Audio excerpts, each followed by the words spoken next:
This is the Digital Trust Podcast.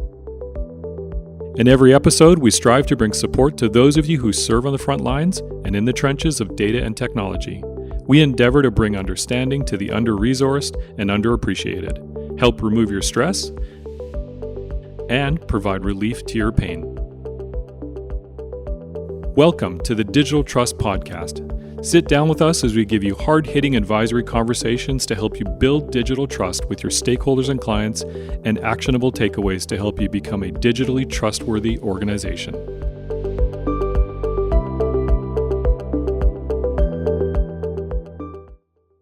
Hello, everyone, and welcome once again to the Digital Trust Podcast. My name is Christian Redshaw. I am your host today, and with me as a co-host is Zach Eikenberry. Zach, good to have you back. Yeah, great. It's great to be here, and I'm actually really excited to talk once again with Scott Peterson. Scott Peterson. So yes. Scott was on our last episode as well, and we're continuing to talk to him today. This time, I think mostly about zero trust. We are going to talk about zero trust and what he calls path to zero, I believe. But we've had some really fascinating conversations about the thing he values, because security falls downhill from what you value. You don't know what you're securing unless you know what you're valuing in that security process, right? And so, Scott, I guess I'm curious from your vantage point, what you bring to the table professionally, personally, around your point of view on things that people should individually value and the things they should professionally value, and what's worth securing out there. So I think one of the most important things, and often neglected, is to take time to focus on your family, your faith, hobbies. I call it recentering time. I don't know if you guys can see, but I do a little woodworking, neat little, not something CISOs do regularly, but yeah, it's something you can. It's terribly dangerous if you don't pay attention. So sure, a lot of IT folks like music. They're musicians.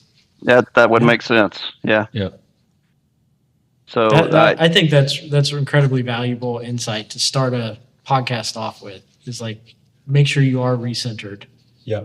In things like your family and your faith and your hobbies. Yeah. Make sure you know what you're protecting. Yeah, and talk about the most important things first. Mm-hmm.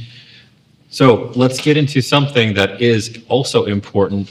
How do we balance, in your opinion, Scott, driving the business forward in terms of innovating, growing market share, all those different things, operations, and security? So moving things forward versus defense, offense and defense together. What are your thoughts on that? Striking the right balance. Yeah, it's the CIA triad, right? But you want to try to balance towards the center. You don't want to affect or impact production time or any kind of productivity, because that and communications are two areas you do never want to impede. So I think those, some change management control, testing before deploying, those are important things that are often neglected.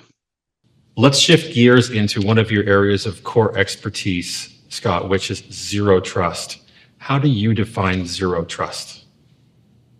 So zero trust has been called many things over the years. It used to be least privilege, a need to know in the military. But what you're doing here is essentially, instead of a default allow with a deny by malicious activity or suspicious activity, zero trust is basically scrutinizing everything, trusting nothing.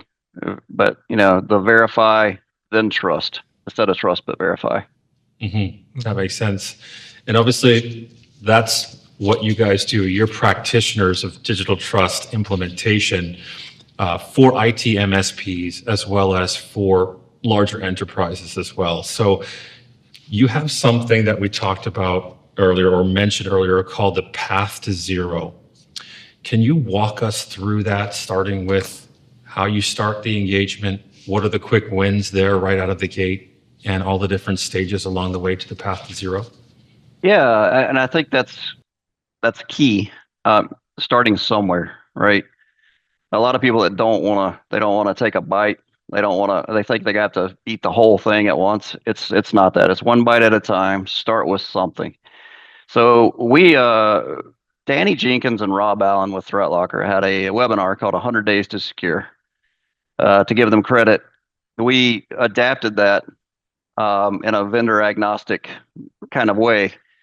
And we started looking at our Lyra Recovery pieces and the things where we were going in recovery, what hadn't the client or the victim done. And we came back to a group of items, if you will, that would have either prevented or at least mitigated a lot of the damage. So starting with simple things, turning on some kind of cloud MDR or detect security operations center for your cloud pieces, whether that's Microsoft or Google Workspace, right? Logging. We see a lot of people not logging anything after the fact. We go in to the forensics tries to pull logs. There's nothing there, either because they were, first in, first out, too short a time frame, or they weren't logging what they should have been.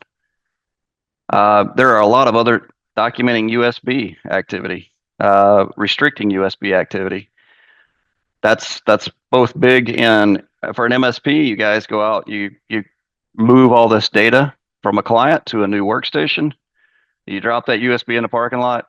You just put your customer's data at risk. Simple thing like encrypting that flash drive would have been a really good idea. Or mandating that only encrypted devices are in use, which you can do through a USB storage policy. I would say another one is very, very few people do an application inventory. They can tell you everything plugged in on the network. They can tell you every switch, every workstation, every laptop, and every server, but they have no idea of what applications are in use in the environment.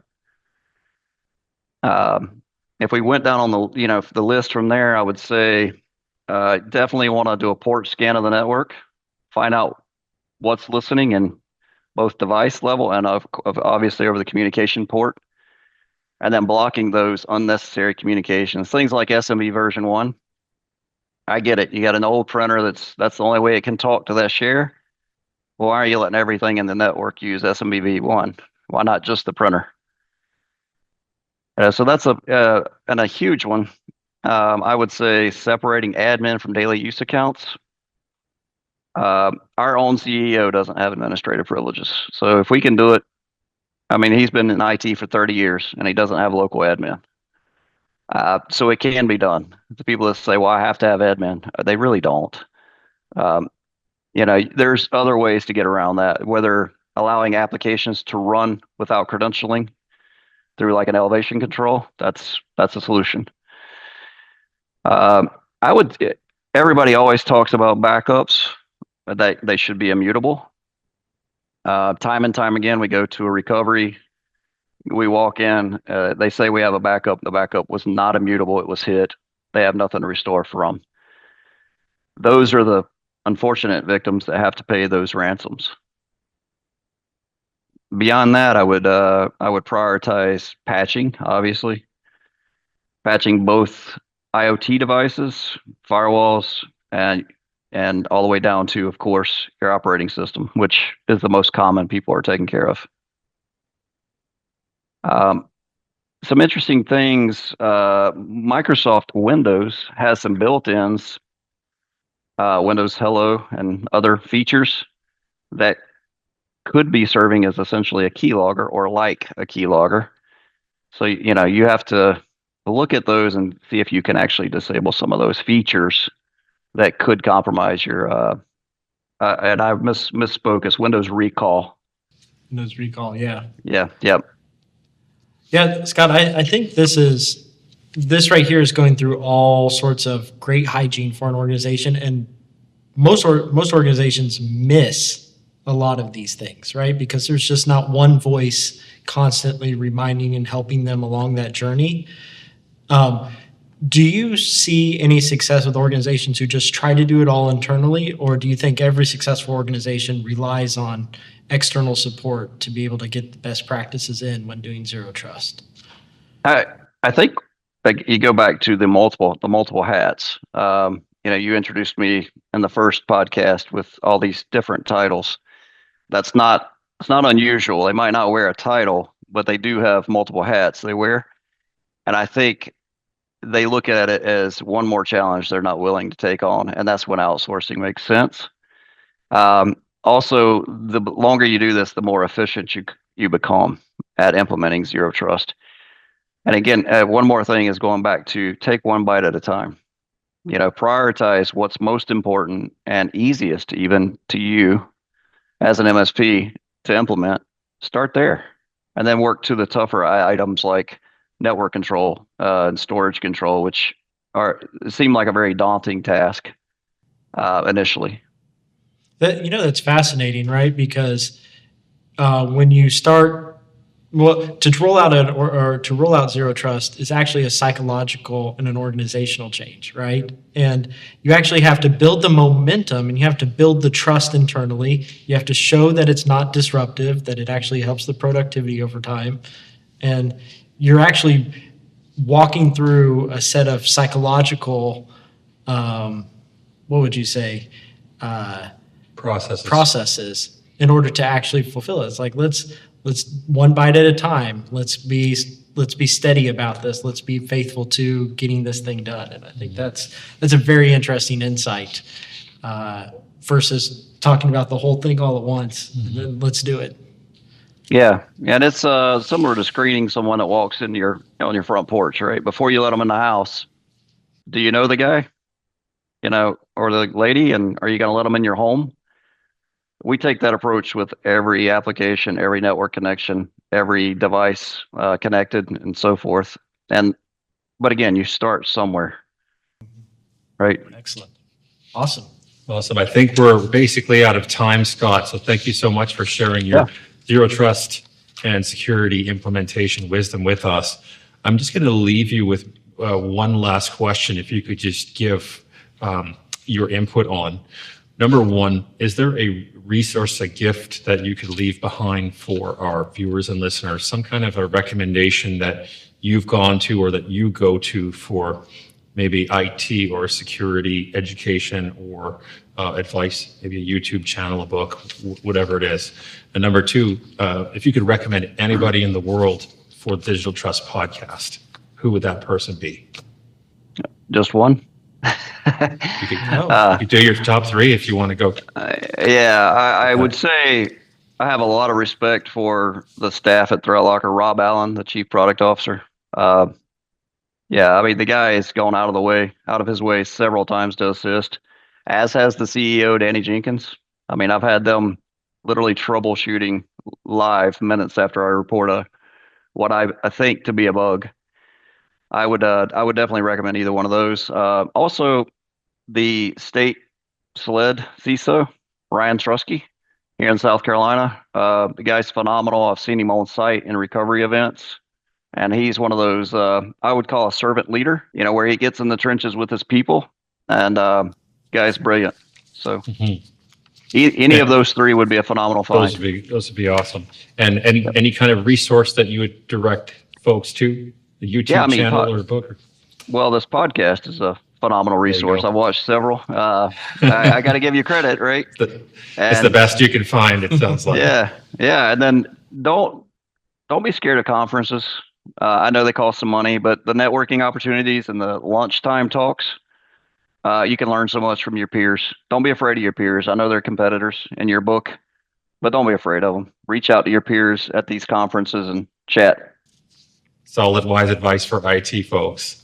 And with that, we're going to end this episode. Scott, once again, thank you for another great conversation. And I want to say a special thank you to our viewers and listeners for tuning in and being part of this chat with us as well. And we'll see you in the next episode. Thanks for joining us today on the Digital Trust Podcast. If you found this conversation helpful, please share it with someone you care about. And if you'd like to receive our monthly newsletter, please click the link in the description to subscribe. And to put your mind at ease, our newsletter will include episode summaries with key points and actionable takeaways, plus a heads up on the upcoming episode guests. Rest assured, it won't be a spammy sales message, and we will never sell or share your information. Thanks again for tuning in, and we will see you on the next episode.